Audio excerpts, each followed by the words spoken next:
Je suis Flore, je suis une artiste photographe franco-espagnole.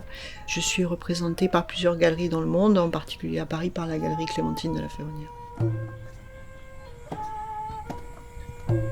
C'est une série qui s'appelle L'odeur de la nuit était celle du jasmin. C'est un titre dont la temporalité a été changée parce que la phrase originale qui est sortie de L'amant de la Chine du Nord de Marguerite Duras est L'odeur de la nuit est celle du jasmin. C'est pas un travail sur Marguerite Duras, c'est quelque chose autour d'eux. C'est pas non plus quelque chose sur l'Indochine, c'est quelque chose sur la Duracie, on va dire.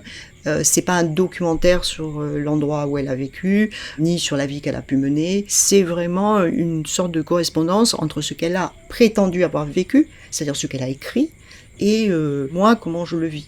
Et ça pose la question du réel et du vrai. Et moi, c'est une des choses qui m'intéresse le plus, c'est la capacité de la photographie de mettre du vrai à la place du réel. Et ça me fascine, en fait.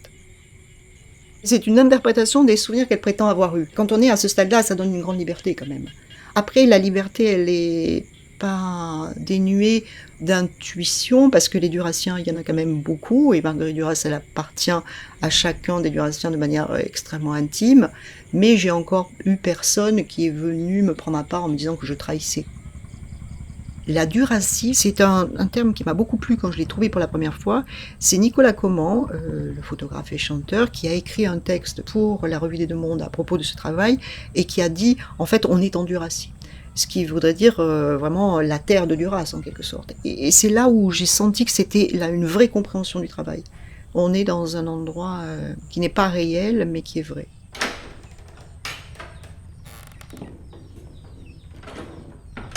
Il ne faut pas oublier dans cette espèce de puzzle que représente cette série que mes grands-parents ont vécu en Indochine française, à la même période qu'elle et à Saïgon. Et moi, j'ai grandi dans des récits. Quand ma grand-mère me raconte ça, ça fait 40 ans qu'elle est rentrée. On est dans le mythe familial. On n'est plus dans le souvenir, tu sais, les vacances dernières. On est dans la construction d'une fiction.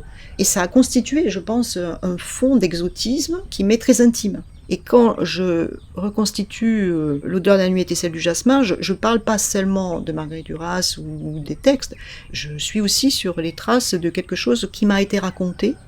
Ça a infusé chez moi il y a très longtemps.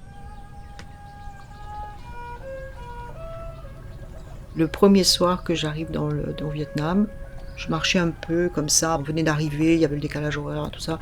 Et là, en fait, elles sont arrivées comme ça. Et c'était magique, parce que comme c'était le premier jour que j'arrivais, j'étais encore dans le stress de qu'est-ce que tu vas arriver à faire, de qu'est-ce que tu vas retrouver.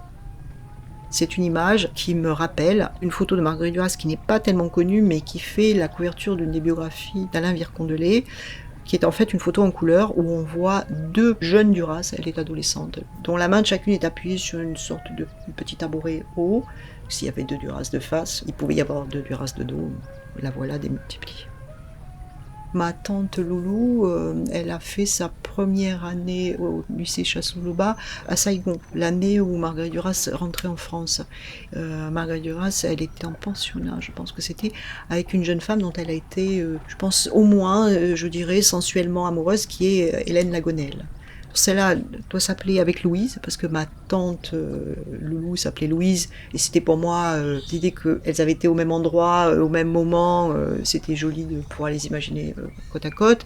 Et l'autre, elle s'appelle avec Hélène elle. C'est l'idée qu'une image, elle peut être pleine de sens, soit qu'on me connaisse plus, soit qu'on connaisse Duras plus, et donc on peut imaginer plein de choses. C'est une photo qui évoque Suzanne dans le barrage contre le Pacifique, parce que Suzanne, elle attend toujours, elle attend en fait, elle est dans l'espérance, Suzanne, de sortir de là. Et donc, quand je suis allée là-bas, face à la mer de Chine, un soir, il y avait cette jeune femme qui se balançait. Et cette jeune femme, elle est suspendue dans un temps et elle regarde au loin. Et elle savait que j'étais là et elle laissait faire. Et je pense qu'il y avait comme une sorte de connivence entre elle et moi. C'est les traces de l'architecture française en Indochine. Je ne sais pas à quoi ça correspond profondément. Enfin, quand je vois ces maisons, ça me touche beaucoup. Je n'ai pas du tout grandi dans dans une maison coloniale, et ni mes grands-parents, ni d'un côté, ni de l'autre, qui sont arrivés d'Espagne avec une valise en carton, ne laissent comprendre pourquoi je suis si attachée à ces traces. Et ce n'est en aucun cas, comme d'aucuns ont pu le croire ou le dire, par nostalgie de l'Indochine française. Mais c'est des maisons qui me troublent, je les trouve... Elles sont en désuétude aussi. Souvent, elles sont fatiguées, elles sont fragiles, pas bien entretenues, avec le jardin qui sent sauvageonne. Enfin, et elle est extraordinairement dure à ciel. Certaines fois, on voit des femmes qui ont été.